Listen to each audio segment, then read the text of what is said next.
এই কোম্পানিটা বেশ বড়, তাই না? শুনেছি নাকি এখানকার সিইও খুব স্ট্রিক্ট, ইন্টারভিউ খুব কড়া নেন। আমিও শুনেছি। তবে আমার সিভি দেখলে তো আর কিছু বলারই থাকবে না।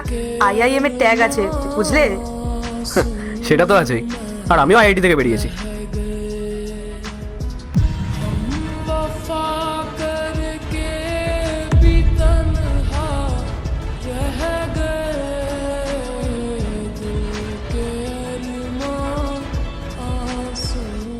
মা আস্তে, সাবধানে। মা তুই এখানে বস, আমি রিসেপশনে গিয়ে জিজ্ঞেস করে আসি যে তোর ইন্টারভিউ কটায়। মা তুমি যাও, আমি এখানেই বসে আছি।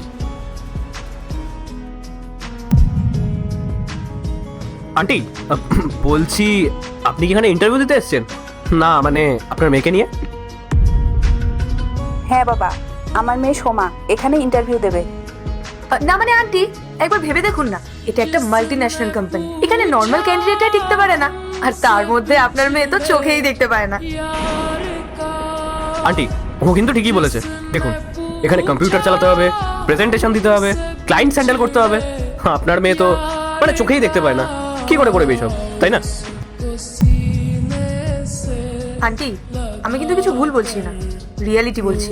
দুনিয়াটা কম্পিটিশনের, এখানে যোগ্যতা লাগে। আপনি নিজে ঠিক মতো হাঁটতে পারেন না, আপনার মেয়ে চোখে দেখতে পায় না, এই অবস্থায় কোন কোম্পানি চাকরি দেবে বলুন তো?